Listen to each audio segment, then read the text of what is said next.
Good day, first world travellers, and welcome back. If you're planning a trip to Kyrgyzstan, you're probably thinking to yourself, how the hell do I get around this country? At least that's what I thought. Well, don't panic, because in this video, I'm hopefully going to give you the solution, along with some other basics. Yes, it's another city basics video, how to get around Kyrgyzstan.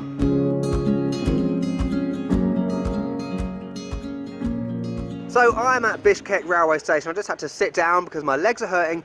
So to be honest with you, coming to Kyrgyzstan, it can be quite daunting because it's not a country that many people seem to come to. It's not very tourist orientated. So in terms of researching things and websites and apps, it's not as extensive and the information isn't easily available compared to a lot of other countries. So first of all, I want to cover the basics of getting here to start off with. First one is visas. So one of the great things about Kyrgyzstan, along with Kazakhstan as well, is that for me as a UK citizen, I do not require a visa to enter the country. This is a different case if I wanted to go to the other stans, Uzbekistan, Turkmenistan or Tajikistan. For those ones I would have to get a visa. So that's basically one of the reasons why I chose to come here over the other ones, because it was easier for me. I will put a list in the description below of countries that do not require a visa to enter Kyrgyzstan. Also, I'll put some links as well that will hopefully help you out. So there is the train behind me. The getting around part is on its way, but first of all I just want to cover the Kyrgyzstan currency. So the currency here is the Kyrgyzstan Som, S-O-M. One thing you might get confused with when you first get here is that you'll see it spelt S-O-M, you also see it spelt C-O-M. This isn't a different currency, it's the same thing. It's purely the Kyrgyzstani and Russian spelling of it, so don't get confused, it's the same currency. In terms of exchange rates, right now it is it's September 2017, oh my god, I'm losing my time.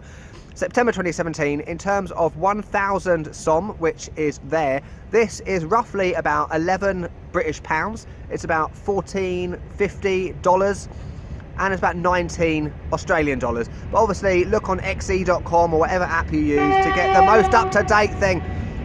Good timing, I'm done and there's a train going by. Hello train. ATMs, okay, when I first got here at the airport, I went to two different ATMs, one of which was a small one in a convenience store at the airport, and the other one was the proper bank one. I advise going to the proper bank one because for a foreign card, like in a lot of countries in Asia, there is a limit on what you can withdraw, and you can generally get more out from the proper bank ones. Don't bother going to the convenience store ones because it's very small amounts that you can get. And the last point on currency is about value for money. So I've got to say that Kyrgyzstan has to be the most inexpensive country that I've been to, even more so than Cambodia and Indonesia. And if you've been to those countries, you'll know what I'm talking about. I'm not going to use the word cheap because I think there's people watching this video that may be from countries that are at a similar level of economy and value for money, so inexpensive is probably a better word. In terms of what you can get for your money, hostels, I'll show you that later. My hostel is about $10 US a night. You can get cheaper ones. In terms of food, you've seen the bread. I used the bread as an example in my previous videos. That is about 30 cents for one of those naan breads. They're fantastic. You've got to have the bread when you're in Kyrgyzstan. In terms of a meal out, so I went to a restaurant yesterday. It was a pizza place. It wasn't authentic Kyrgyzstan food. That was about 500 Som for a huge pizza and some wings as well, which is fantastic. You can obviously get cheaper if you go down the street food route, especially if you go to Osh Bazaar. So all in all, you can get by on minimal money, especially if you're from the west when you're in Kyrgyzstan. Right now I'll show you my accommodation. This is, where's the sign? Up there, capsule hotel. So one reason I came here when I looked on Hostel World was the fact that it was a capsule hotel. I'm going to try and go without mentioning the J word in this video. Japan, I just did it. So in Japan there are a lot of hostels like this, and this place was very attractive to me, so let's go and have a look.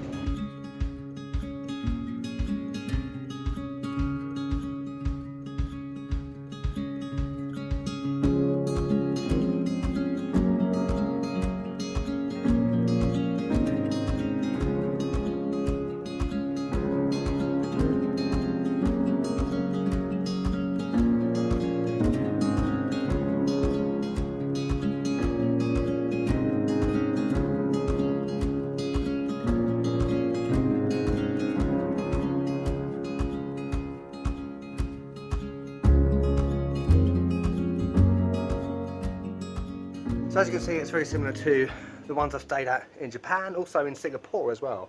It only costs £8 a night, so it's about $10 I think. Wonderful.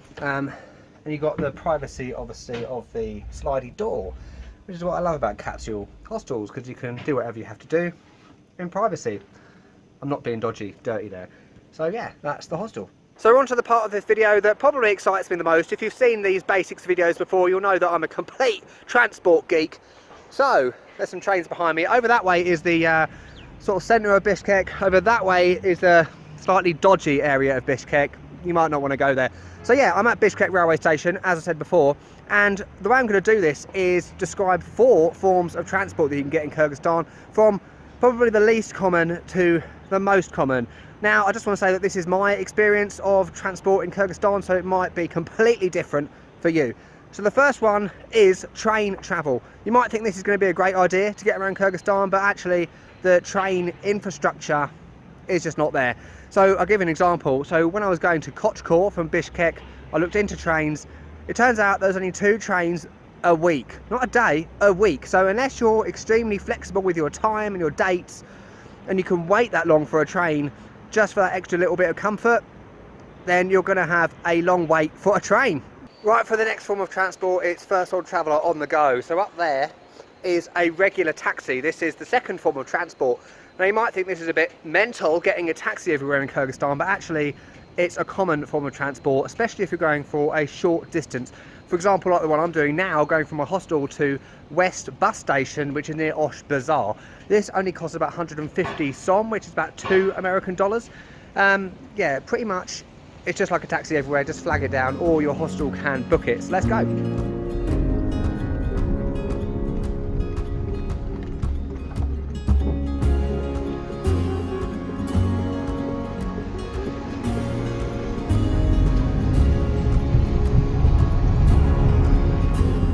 Right, I've now arrived at Bishkek West bus station. I'm going shaky because I can't get my Osmo out for this.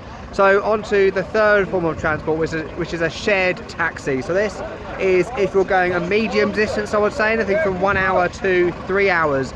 I got one of these when I went from Kochkor to Bosteri.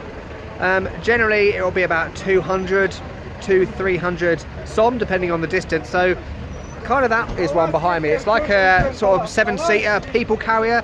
The thing that you have to be aware of for shared taxis is the fact that you have to wait for them to be full up before they leave, which is understandable, because if I was a taxi driver I wouldn't want to drive for 3 hours with one person in it, because I wouldn't make any money. So don't worry though about the time that you have to wait.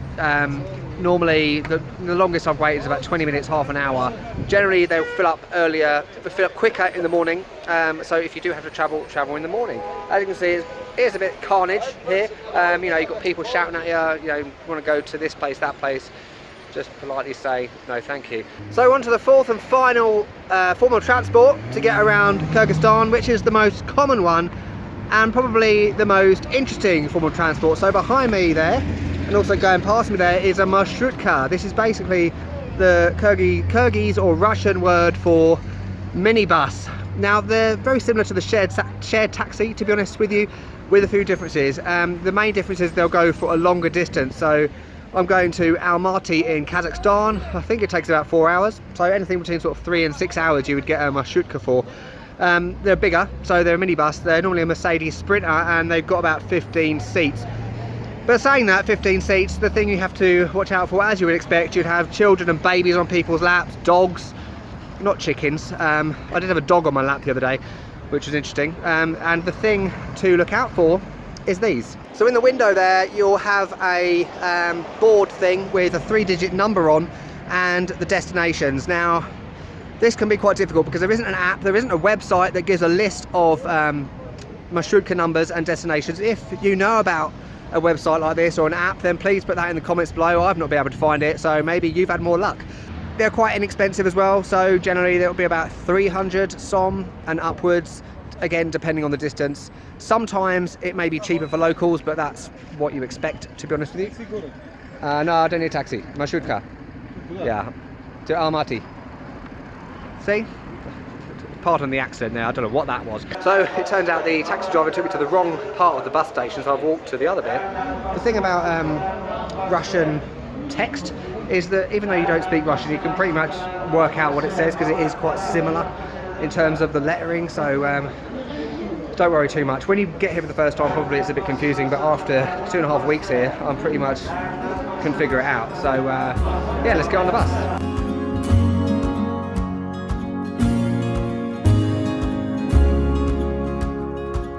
Right, I'm now at the border going into Kazakhstan, LMA. So crossing a border by land, I haven't actually done this on my channel before, can often seem a bit daunting. At least it was for me in the beginning. I've done quite a few now, but mainly in South America, Peru to Bolivia, Argentina to Brazil, and also in Southeast Asia a lot. But don't worry about it, because pretty much it's just the same as a normal border crossing if you land at an airport. But the only thing with these is you normally have to take your luggage off, right down there, and walk through yourself. Oh, okay, itchy nose. Like I said earlier, the Kazakhstan, to get to Kazakhstan, I don't need a visa. At least I hope I don't. So yeah, let's go to Kazakhstan.